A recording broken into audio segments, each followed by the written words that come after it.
नमस्कार दोस्तों, आप सब कैसे हैं। आई होप आप लोग अच्छे होंगे। आज हम लोग देखेंगे बिहार शिक्षक भर्ती से कुछ महत्वपूर्ण क्वेश्चन जो कॉमर्स यानी अकाउंट से रहेगा। Mock test number 13। इंग्लैंड में जो लेखांकन प्रणाली अपनाई जाती थी उसे कहा जाता था एजेंसी बुक कीपिंग कहा जाता था। लेखांकन पुस्तपालन की कौन सी प्रक्रिया है, कौन सी क्रिया है? उत्तरवर्ती क्रिया है। अनुमानित व्यय का लेखा नहीं किया जाता है वित्तीय लेखों में। लागत लेखांकन का विकसित रूप है परवंकीय लेखांकन पद्धति। रोकड़ बही में नहीं लिखा जाएगा, क्रय वापसी को नहीं लिखा जाता है।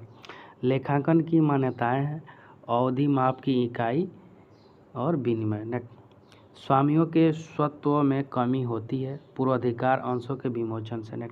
रोकड़ बही के भेद हैं साधारण रोकड़ बही, छूट जाने वाली रोकड़ बही, 3 खानों वाली रोकड़ बही।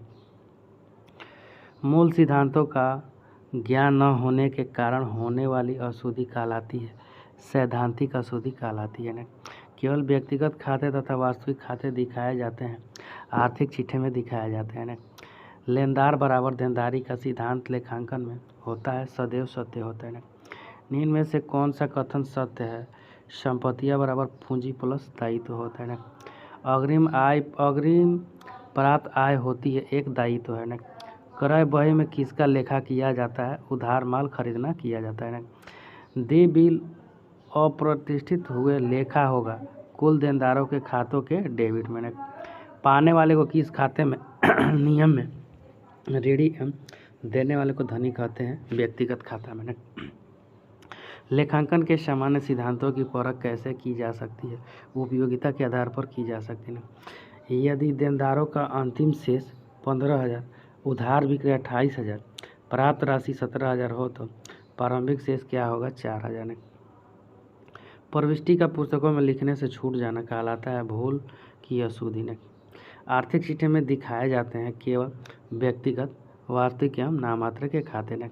अस्थायी पूंजी की प्राप्ति की जा सकती है औद्योगिक वित्त संस्थाओं से प्राप्त लेकर ऋण पत्रों के निर्गमन से और अंशों के निर्गमन से। तुलना पत्र किसे कहते हैं? आर्थिक चिट्ठे को तुलना पत्र कहते हैं। व्यापार के कुल संपत्ति में से बाह्य दायित्व घटाने पर शेष बची हुई पूंजी होती है स्वामी की पूंजी होती है। रहतिये के मूल्यांकन की विधि है पहले आना पहले जाना विधि, औसत लागत मूल्य विधि और लागत मूल्य विधि होता है। व्यापार के वो व्यय जो अस्थायी संपत्तियों को कार्य क्षमता बनाए रखने के लिए किए जाते हैं होते हैं आयगत व्यय होते हैं। व्यापार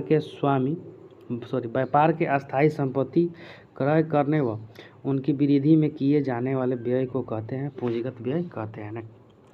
यदि प्रारंभिक पूंजी 1,20,000 आहरण हो गया 10,000 तो वर्ष में लगाई गई अंतिम पूंजी 20,000 व अंतिम पूंजी 1,80,000 हो तो लाभ कहानी की गणना कीजिए 50,000 का लाभ होगा। किस विधि में लिफो के नाम से जाना जाता है? बाद में आना पहले जाना की विधि ने। वे संपत्तियां जो व्यापार में नगद रूप में है या आसानी से नकदी में बदली जा सकती है कहलाती है तरल संपत्ति ने। जिस संपत्ति का कोई भौतिक अस्तित्व नहीं होता है, जिसे देखा या छुआ भी नहीं जा सकता, उसे अमूर्त संपत्ति कहते हैं। ऐसी आयगत व्यय जिनकी उपयोगिता कई वर्षों तक व्यापार को प्राप्त होती है कहलाते हैं स्थगित आयगत व्यय। एक साझेदारी संगठन का निर्माण किस प्रयोजन के लिए होता है? व्यवसाय संचालन एवं लाभ कमाने के लिए। उत्पादन के विभिन्न अवस्थाओं में क्रमानुसार लगी इकाइयों के संयोजन को कहते हैं लंबवत संयोजन। नए लाभ विभाजन की गणना की जाती है नए साझेदार प्रवेश के समय, साझेदार द्वारा अवकाश लेने के समय और साझेदारी की मृत्यु के समय। एक साझेदार जो फर्म को केवल अपना नाम देता है वह कहलाता है नाममात्र साझेदार। नए साझेदार द्वारा ख्याति की रकम का भुगतान किया जाता है फर्म के लाभों में हिस्सा पाने के लिए।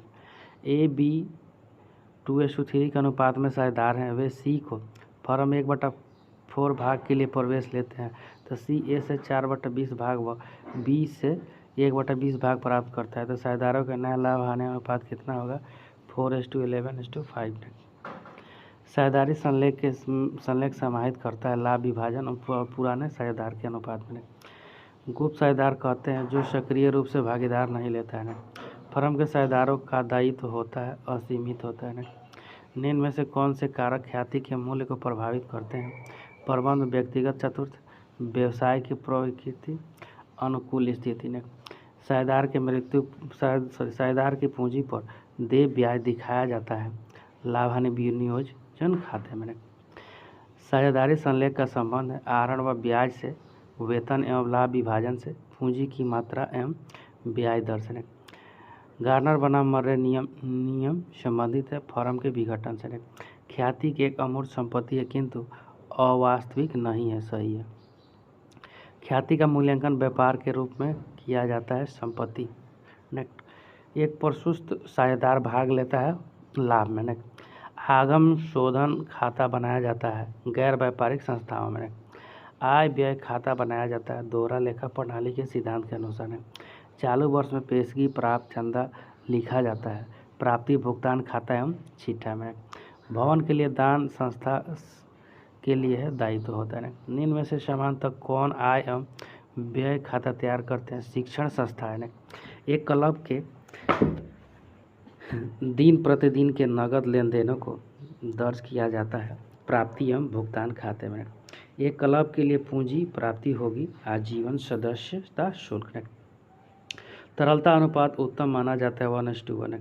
लाभदायकता अनुपात किसमें व्यक्त किए जाते हैं? प्रतिशत में। अनुपात विश्लेषण के जन्मदाता कौन थे? अलेक्जेंडर वॉल थे। चालू अनुपात आदर्श अनुपात तब कहलाता है जब वह हो 2:1 में। अंशधारियों के लिए प्रमुख अनुपात है लाभांश दर अनुपात होता है। लागत लेखांकन का उद्देश्य सूचना प्राप्त करना लागत नियंत्रण के लिए है। लोहा एवं इस्पात उद्योग में लागत की कौन सी पद्धति प्रयोग में लाई जाती है? इकाई लागत।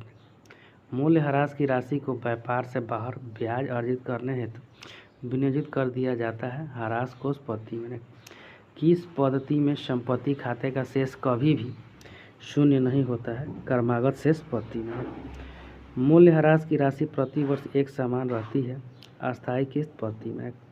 अस्थायी संपत्ति के विक्रय पर होने वाले हानि को दर्शाया जाता है लाभ हानि खाता में। वार्षिक विधि के अंतर्गत ह्रास की राशि सभी वर्षों में स्थिर रहेगी। वर्ष के मध्य में जो लाभांश दिया जाता है उसे कहते हैं अंतरिम लाभांश।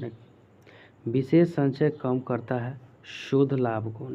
बोनस का भुगतान किया जा सकता है नगद रोकड़ में, आंशिक चुकता अंशों को और पूर्ण चुकता बनाने पर नए बोनस अंशों के निर्गमन द्वारा। संभाव्य व्यय को अंतिम खाते बनाते समय दर्शाया जाता है आर्थिक चिट्ठे के दायित्व पक्ष में। अवास्तविक संपत्ति में सम्मिलित किया जाता है प्रारंभिक व्यय, अभिगोपन कमीशन और विकास व्यय को। लाभ हानि नियोजन खाता बनाना अनिवार्य है संयुक्त कंपनी द्वारा। तरलता को ज्ञात करने के लिए उचित अनुपात है पूर्ण तरलता अनुपात होता है।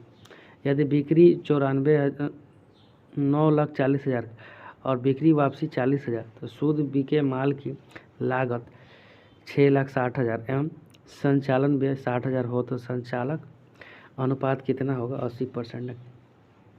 तरल संपत्तियों में कौन सी संपत्ति सम्मिलित नहीं होती है रहती है? स्वामित्व अनुपात ज्ञात कीजिए। तो स्वामित्व को 16,702 16,72,50 एवं कुल संपत्ति 30 लाख है। तो इसको निकालेंगे तो हम लोग आ जाएगा 55.75%। ऋण क्षमता अनुपात ज्ञात करना तो दीर्घकालीन वित्तीय स्थिति होगी। यदि अनुपात ऊंचा हो तो लाभदायकता कम होगी। यह कथन सत्य है संचालन अनुपात के लिए। अचल दायित्व तो क्या है? दीर्घकालीन ऋण होता है। यदि प्रारंभिक रहती है 4 लाख, क्रय हो गया आपका 30 लाख, तो अंतिम रहती है 4,80,000, तो मजदूरी हो गया 2,40,000, अंतिम भाड़ा हो गया आपका 20,000, तो बिक्री हो गया 42 लाख तथा बिक्री वापसी हो गया 2 लाख। तो सकल लाभ अनुपात की गणना कीजिए 20% हो जाएगा। Thank you friend. अच्छा लगे तो लाइक सब्सक्राइब और शेयर जरूर करें, साथ में बेल आइकन का बटन दबाना नहीं भूलें।